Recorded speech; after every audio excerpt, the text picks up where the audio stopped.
در مورد اینکه برادر عزیزمون فرمودن که در تاجیکستان هم شیعه دارن فعالیت میکنن، بله متاسفانه در اونجا به شدت ایران برای شیعه کردن ملت تاجیکستان داره سعی تلاش میکنه توسط مراکزی که در اونجا ساختن، کمیته امداد خمینی زندیق و مراکز آموزش نمیدونم خیاطی و کارهای دستی برای خانوما و اینا همه هدفشون شیعه کردن ملت تاجیکستان.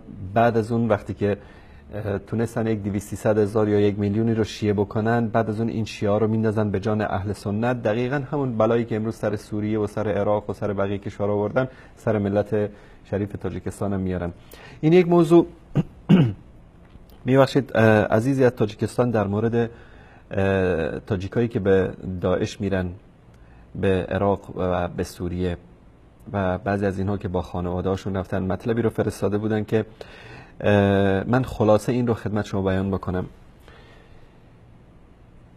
یکی از اهداف ایران، حکومت تاجیکستان و روسیه، این مثلث شومی که در تاجیکستان به جان مسلمان ها افتادن، فریب جوانان تاجیک، آسان کردن راه خروج اونها از تاجیکستان. اولا یک سری قیوداتی رو برای جوانها در تاجیکستان ایجاد کردن، بعد از اون برای اینها تبلیغ کردن، یعنی طوری که اصلا کسی متوجه نشه که شما میتونید مثلا برید به روسیه، از روسیه برید به ترکیه، از ترکیه برید به سوریه و عراق برای جهاد.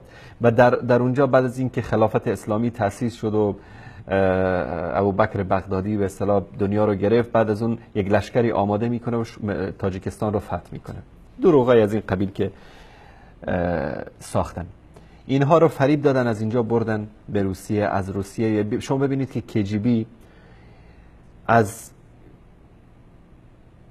سفر یک انسان عادی در تاجیکستان اطلاع پیدا میکنه که ایشون میخواد فلانجا سفر بره یا فلانجا سفر رفته، میره خانواده‌اش اذیت میکنه.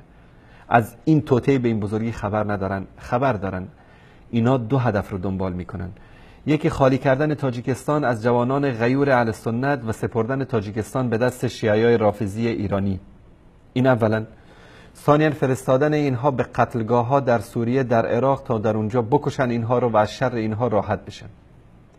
و متاسفانه خیلی از جوانان تاجیک خانواده‌های خودشون رو بردن.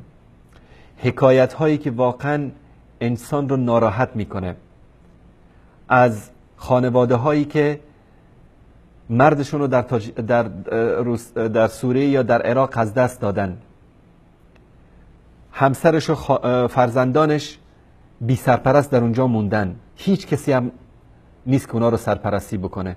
بعد از گذشتاندن عده اینها رو به زور به ازدواج کسان دیگه در میارن در اونجا. من از این منبر از جوانان غیور تاجیکستان، از اهل سنت تاجیکستان استدعا میکنم به خودتون بیاین، فریب این نا رو نخورید. به نام جهاد دارن تاجیکستان رو خالی میکنن از جوانان غیور. امروز که دارن ریشای مردم رو میتراشن، مساجد رو میبندن، حجاب از سر زنها برمیدارن، کسی نیست از تاجیکستان دفاع بکنه، کسی نیست در تاجیکستان از اسلام دفاع بکنه. زیرا که شماها تاجیکستان رو رها کردین، امروز نه راه برگشت دارید، نمیتونید برگردید به تاجیکستان. همین روسیه و ترکیه که راه رو برای رفتن شما باز گذاشتن، امروز شما برگردید ببینید چگونه باهاتون رفتار میکنن. به خودتان بیاید، فریب این شعارهای اینا رو نخورید. اینا نه برای تاجیکستان کاری میکنن، نه برای افغانستان کاری میکنن. اینها غیر از بدبختی و مصیبت برای مجاهدین، برای جهان اسلام چیز دیگری نداشتن. همین گروه های تکفیری که در عراق و در سوریه هستن.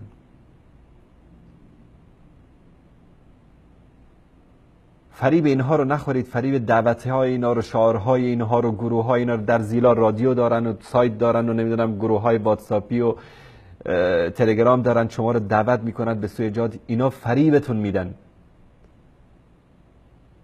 با زن و بچه‌تون میرید در اونجا، خودتون که کشته شدید کسی نیست که زن و بچه شما رو سرپرستی بکنه در اونجا. امروز بعضی از خواهران تاجیک پیام فرستادن در صفحات تاجیکی که ما داریم در سایت های اجتماعی، میگن ما رو به زور به ازدواج کسای دیگه در میارن بعد از اینکه عدمون رو بگذرانیم.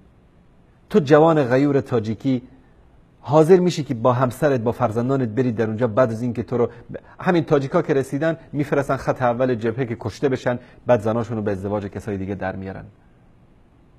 حالا من میدونم که این حرفا به بعضیا مثل ابو طلحه و اینا خوش نمیاد و بعد پیام‌های تهدیدآمیز برامون میفرستن، اما این واقعیت از ملت شریف تاجیکستان. این برنامه داعش و ایران و روسیه هست برای خالی کردن تاجیکستان از جوانان اهل سنت و سپردنش به ایران، که دیگه کسی پیدا نشه که در مقابل شیعه در تاجیکستان قیام بکنه، کسی پیدا نشه که در مقابل حکومت ایستادگی بکنه و هر قانون و هر نظامی رو که دوست داشتن در تاجیکستان تطبیق بکنن. عملا دارن این کارو میکنن. امیدوارم که الله سبحانه و تعالی توفیق بده به جوانان تاجیک که به جای این که برن در اونجا در این کشتارگاه ها جان شیرین خودشونو برای سازمان های استخباراتی ایران و آمریکا و غیره فدا بکنن، در تاجیکستان بر علیه طاغوت، بر علیه ظلم، بر علیه ستم در اونجا قیام بکنن، از عزت و شرف و ناموس ملت خودشون در اونجا دفاع بکنن.